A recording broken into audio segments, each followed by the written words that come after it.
라고 인사하시겠습니다. 반갑습니다. 잘 오셨습니다. 반갑습니다. 예, 권사님들 조금씩 떨어져 앉으셔야 돼요. 앉으시면 안 돼요. 네. 그리고 좀 불편하셔도 마스크를 계속 쓰고 계시길 바랍니다.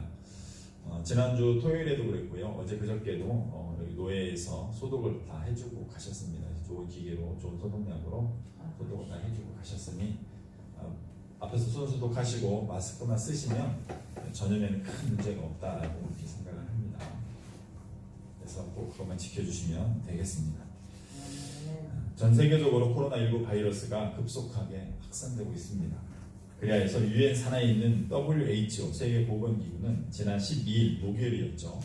전 세계적으로 팬데믹을 선포하였습니다. 이 팬데믹이란 세계보건기구에서 전염병의 전염도를 따라서 경보 등급을 1에서 6등급으로 나누었는데 그 가운데 최고 경보 단계인 6등급을 말하는 것입니다. 그 6등급이 바로 팬데믹입니다. 대량 살상 전염병이 생겨나고 이것이 전 세계적으로 대유행을 하게 될 때 세계보건기구는 팬데믹을 선포하고 관리를 하게 되는 것입니다. 우리나라 말로 하면 대창궐이라고 할 수가 있습니다. 이로 인해서 얼마 전 미국, 또 스페인, 여러분 잘 아시는 것처럼 이탈리아 이런 나라들이 국가 비상사태를 선포했습니다. 이러한 비상사태는 전 국가적인 것들이고요. 또 많은 나라들이 부분적으로 그 창궐하는 지역들에 부분적으로 비상사태를 선포하는 일들이 속속 일어나고 있습니다. 지금 전 세계는요, 코로나19 바이러스의 공포에 떨고 있습니다. 코로나19 바이러스는 아주 급속하게 확산이 되고 있기 때문입니다. 그런데요, 이 코로나 바이러스가 치사율이 또 그렇게 낮지도 않습니다. 상당히 높은 치사율을 가지고 있습니다. WHO 자료에 의하면 3월 3일자 자료입니다. 제가 찾아보니까 치사율이 3.4%입니다. 그러니까 전체적인 치사율이 3.4%라는 거예요. 그러니까 1000명이 걸리면 34명이 죽는다라는 거예요. 그런데요, 80대 이상 고령자, 기저질환이 있는 분들, 그러니까 80대 이상 되는 분들만 따로 조사를 해보니 치사율이 21.9%가 나옵니다. 그러니까 나이가 많으신 어르신들에게 이 폐렴이 급속하게 확산이 되면서 많은 분들이 돌아가시고 있다는 것입니다. 그래서 팬데믹이 선포가 된 것입니다. 어떻게 보면 3.4%는 그게 높다라고 할 수는 없어요. 물론 독감이 0.1% 정도입니다. 그에 비해서는 굉장히 높은 수치입니다. 그런데 이게 확산 속도가요, 어마어마하게 빠릅니다. 이 비말 감염이라고 하잖아요. 입으로 또 이렇게 전파되는 바이러스, 말을 할 때나 집차기를 할 때나 또 이런 손에 묻어서 전파되는 이런 것들이 너무나 쉽게 전파가 되기 때문에 전 세계적으로 이렇게 확산이 되고 있는 것입니다. 아직 치료제가 개발되지 못한 상황입니다. 기존에 있는 항생제들 중에서 효과가 있는 것들이 있지만 그래도 이 코로나19 바이러스에 맞는 적합한 항생제는 아직 개발되어 있지는 않습니다. 그리고요, 이 코로나19 바이러스를 예방하는 데 가장 좋은 것이 마스크입니다. 마스크만 써도 내가 전파하는 그 영향력이 많이 떨어지고 또 다른 사람과 말을 할 때 마스크만 쓰고 있어도 굉장히 많은 예방 효과를 거둘 수 있다고 해요. 그런데 문제는 전 세계적으로 마스크가 너무나 많이 부족하다는 것이 문제입니다. 여러분, 유럽에는요, 마스크를 생산할 수 있는 생산 공장도 변변하게 없다고 합니다. 중국에서 대량으로 만들어서 값싸게 팔다 보니 각국에 있는 유럽이나 이런 나라에 있는 공장들이 다 문을 닫았던 거예요. 그런데 중국에서 급속하게 확산이 되니까 중국에서는 자국민들 우선으로 마스크를 제공하다 보니 세계적으로 전 다른 나라에 수출할 물량이 없는 거예요. 그래서 우리나라도 마찬가지죠. 우리나라도 마스크가 부족한 현실입니다. 그러니 공포감이 더 확산될 수밖에 없습니다. 그래서 각 나라들은 외국인의 입국을 철저하게 막고 있습니다. 그래도 선진국들, 의료체계가 잘 갖추어진 나라는 그래도 입국을 이렇게 심하게 막진 않습니다. 그런데 중진국, 좀 후진국 쪽으로 갈수록 힘들고 어려운 의료체계가 잘 갖춰지지 않은 나라는요, 외국인을 전면적으로 차단합니다. 왜 그러냐면 그 바이러스가 들어와서 확산이 될 때 그것을 관리하고 치료할 수 있는 의료 체계가 미비되어 있기 때문입니다. 그래서 우리나라도요 130여 개국에서 입국을 차단하고 있습니다. 그런데 그 대부분의 나라들은 우리가 잘 이름도 알지 못하는 그런 나라들이 전면적인 차단을 하고 있고, 부분적인 차단은 또 이제 각국 선진국들 중심으로 이렇게 진행이 되고 있는 그런 상황입니다. 우리나라는 신천지 신도의 검사가 마무리되면서 그 확산세가 주춤하고 있습니다. 대략 100여 명 정도 이렇게 이제 매일 확진자가 나타나고 있는데, 이 수치도 결코 작은 수치는 아닙니다. 하루에 뭐 몇백 명, 600명, 600명, 1000명 가까이 확산되는 그 확산세는 주춤하고 있지만, 그래도 확진자가 8,000명을 넘어섰고 하루도 오늘도 계속 확진자가 나올 것이라고 예상이 됩니다. 그래서 우리나라도요 많은 어려움을 당하고 있습니다. 여러분 지금 유치원, 초, 중, 고등학교, 대학교까지 휴교 상태입니다. 아마 제가 생각하기에는 4월 개학이 유력합니다. 지금 계속 논의가 되고 있다고 하는데, 이 상황이라면 4월 달 정도에 개학을 할 것이 유력하게 보입니다. 또 이로 인해서요 학원, 그러니까 경제적인 어려움을 제가 말씀을 드리는 거예요. 유치원, 초중, 고등학교가 휴학을 하다 보니, 대학교가 휴학을 하다 보니 그 학원들이 지금 문을 닫고 있습니다. 문을 닫았죠. 그리고 그 학원과 관련된, 대학과 관련된, 여러분 대학가는 대학교 하나만 있으면 그 지역 자체의 경제가 어마어마한 그런 효과를 보게 되는데, 그런 대학가들이 지금 다 개점 폐업 상태입니다. 자영업 하시는 분들이 지금 많은 어려움을 당하고 있습니다. 여러분 자영업, 소상공인 5명 미만 일하는 데를 이제 소상공인이라고 하는데요, 이런 데는요 거의 매출이 80%, 90% 이상 줄는 데가 허다합니다. 거의 절벽이라고 보시면 됩니다. 너무나 많은 사람들이 힘들어하고 있습니다. 여러분 주변에 보이는, 여기는 시골이니까 그런 장사하는 곳이 많지가 않지만 조금만 도시에 나가면요 사람이 없고요 장사가 안 되고 있습니다. 그런데 생각해 보십시오. 수입은 줄었는데 고정 지출되는 비용 계속 나가야 합니다. 여러분 인건비라든가 임대료라든가 전기세, 수입세 이런 것들이 나가야 되는 거예요. 그래서 많은 사람들이요 너무나 힘들어하고 있습니다. 대다수의 국민들이 지금 이러한 코로나19 바이러스의 영향을 받고 있는 것입니다. 경제적인 부분에서도 너무나 많은 힘든 일들을 감당하고 있어요. 여러분 PC방, 노래방 이런 데는 아주 직격합니다.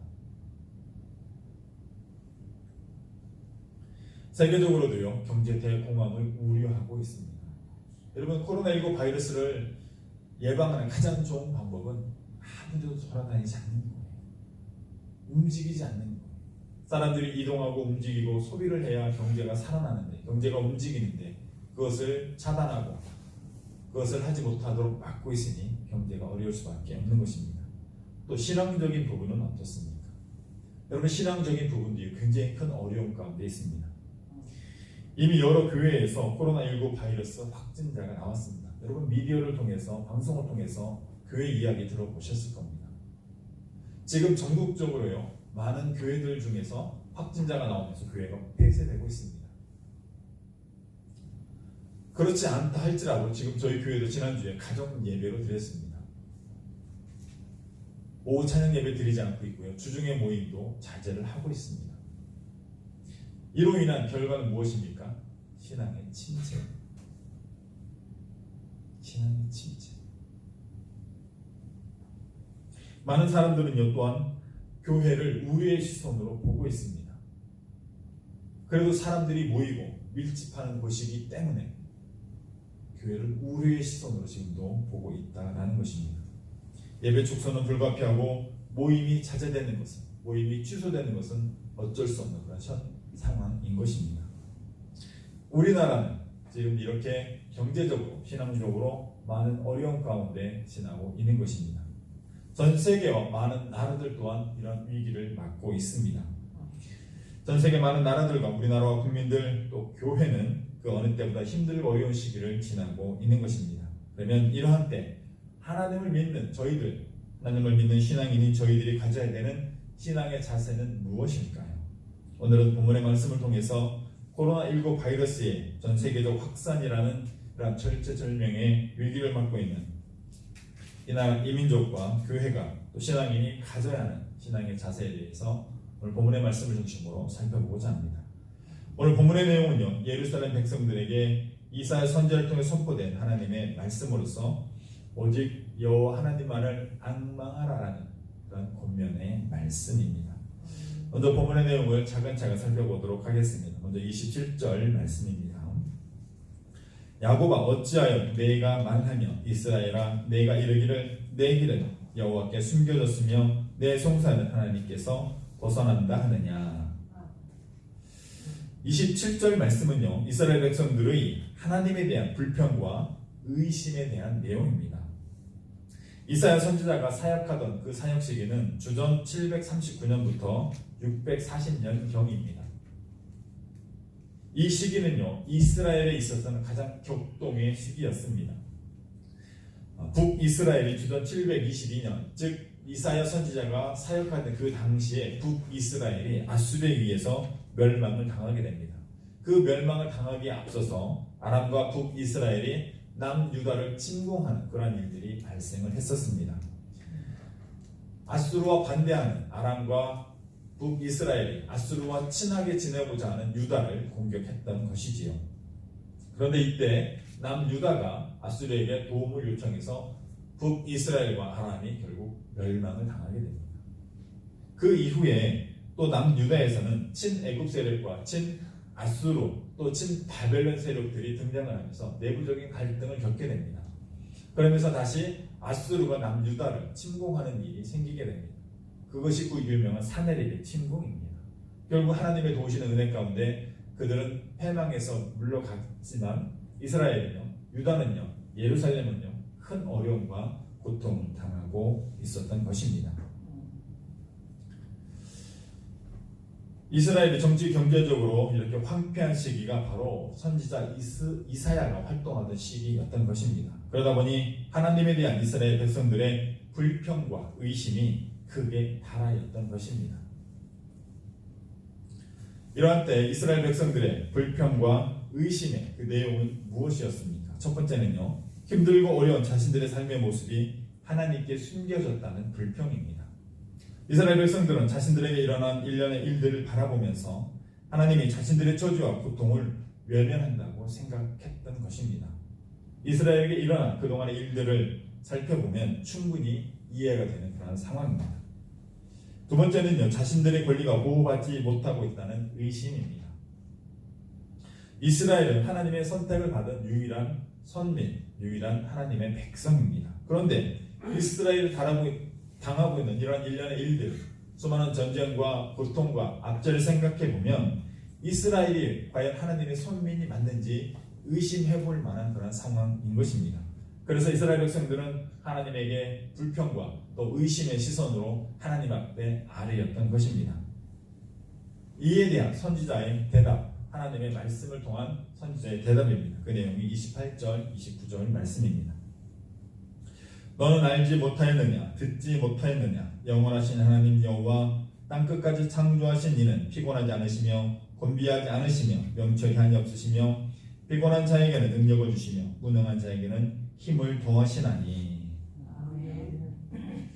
여호와 하나님에 대한 불평과 의심으로 가득한 이스라엘 백성들에게 이사야 선지자는 그들이 믿고 따르는 여호와 하나님이 얼마나 위대하신 분인지를 다시 한번 강조하고 있습니다. 이사야 선지자가 강조하는 위대한 하나님의 모습은 어떤 하나님입니까? 첫 번째는 영원하신 하나님입니다. 하나님은 시간의 제약을 받지 않는 영원한 하나님입니다. 그런데 인간은 어떻습니까? 인간은 대략 100년이라는 시간의 제약을 받는 존재입니다. 100년이라는 시간을 가진 인간이 영원이라는 시간을 가진 하나님의 뜻과 하나님의 계획을 이해한다는 것은 불가능합니다. 그래서 이스라엘 백성들은 알아야 하는 것입니다. 하나님은 영원하신 하나님이시라는 것을.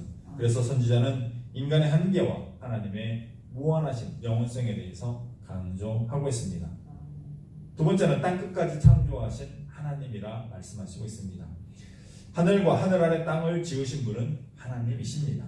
이 말은 곧 하늘과 땅의 모든 권세가 하나님에게 있다라는 그런 의미입니다. 선지자는 이스라엘 백성들이 어디에서 어떤 고통을 당하고 있는지 하나님은 그 모든 땅과 하늘의 권세를 가지고 계시기에 잘 알고 있음을 강조하고 있는 것입니다. 하늘과 땅 끝까지 창조하신 하나님이시라는 것은 그런 의미가 되는 것입니다. 세 번째는 피곤하지 아니하시며 곤비하지 아니하시는 하나님입니다. 이스라엘 백성들은 지금 자신들이 당하는 그런 고통과 어려움으로 인해서 지치고 피곤해져 있습니다. 그러나 하나님은 피곤해하시거나 지치지 아니하시는 분입니다. 선지자는 하나님이 지치지도 않고 피곤해하지도 않으시며 이스라엘을 향한 하나님의 뜻을 이루어 가실 것임을 강조하고 있는 것입니다. 네 번째는요, 명철이 한이 없으신 하나님입니다. 명철이란 이성과 지혜에 근거한 올바른 이해력이나 분별력을 뜻하는 것입니다. 선지자는 이스라엘 백성들은 자신들이 당하고 있는 일로 인하여 명철이 부족하나 하나님은 어떤 경우에도 그 명철이 부족하지 아니하신 분임을 말씀하시고 있는 것입니다. 다섯 번째는요, 피곤한 자에게 능력을 주시며 무능한 자에게는 힘을 더하시는 하나님입니다. 선지자는요, 하나님이 새 힘과 새 능력을 주시는 힘과 능력의 원천이심을 이스라엘 백성들에게 강조하고 있는 것입니다. 이사야 선지자는 이렇게 하나님이 어떠한 분인지를 자세히 설명하면서 이스라엘 백성들에게 권면하고 있습니다.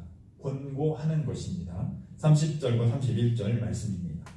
소년이라도 피곤하며 곤비하며 장정이라도 넘어지며 쓰러지되 오직 여호와를 앙망하는 자는 새 힘을 얻으리니 독수리가 날개치며 올라감 같을 것이요 단박질하여도 곤비하지 아니하겠고 걸어가도 피곤하지 아니하리로다. 이사야 선지자는 지치고 피곤한 이스라엘 백성들을 향하여 권면하고 있습니다. 그 권면은 오직 여호와를 앙망하라라는 것입니다. 앙망이란 기다리다, 바라다, 기대하다라는 그러한 의미의 단어입니다. 즉 중간에 포기하지 않고 인내하며 꾸준히 기다리는 자세가 바로 앙망입니다. 이러한 기다림은 흔들림 없는 믿음에 기초한 것이기에 성경에서는 믿음이라는 말과 동의어로 이 앙망이라는 단어를 사용하고 있습니다. 이사야 선지자는 또한 하나님에 대한 흔들림 없는 믿음을 가지고 기다리는 사람은 독수리가 날개치며 올라간 같은 새 힘을 얻을 것이라 말씀하시고 있습니다. 땅을 박차고 공중으로 올라가는 독수리의 모습은 활기 넘치는 힘의 상징이기 때문입니다. 이제 말씀을 마무리하고자 합니다. 전 세계를 비롯한 우리나라와 우리 국민들 또 이 땅의 교회는 코로나19 바이러스의 확산으로 인해서 큰 어려움과 고통을 당하고 있습니다. 앞으로도 언제까지 이러한 어려움과 고통이 이어질지는 아무도 말할 수 없습니다. 언제 끝이 날지 아무도 알 수 없는 상황인 것입니다. 이러한 때 하나님을 믿는 우리에게 가장 필요한 것은 오직 여호와 하나님만을 앙망하는 것입니다. 하나님은 영원하시며 우리가 당하고 있는 그 모든 어려움을 알고 계시며 명철과 지혜와 능력이 무한하신 하나님이시기 때문입니다. 흔들림 없는 믿음으로 여호와 하나님만을 앙망하는 여러분이 다 되시기를 바랍니다. 여호와를 앙망하는 자에게 하나님께서 주시는 새 힘으로 충만한 여러분 되시기를 바랍니다. 하나님께서 주시는 새 힘으로 코로나19 바이러스로 말미암는 경제적, 신앙적 모든 어려움을 이겨낸 여러분이 다 되시기를 주님의 이름으로 축원드립니다. 기도하겠습니다.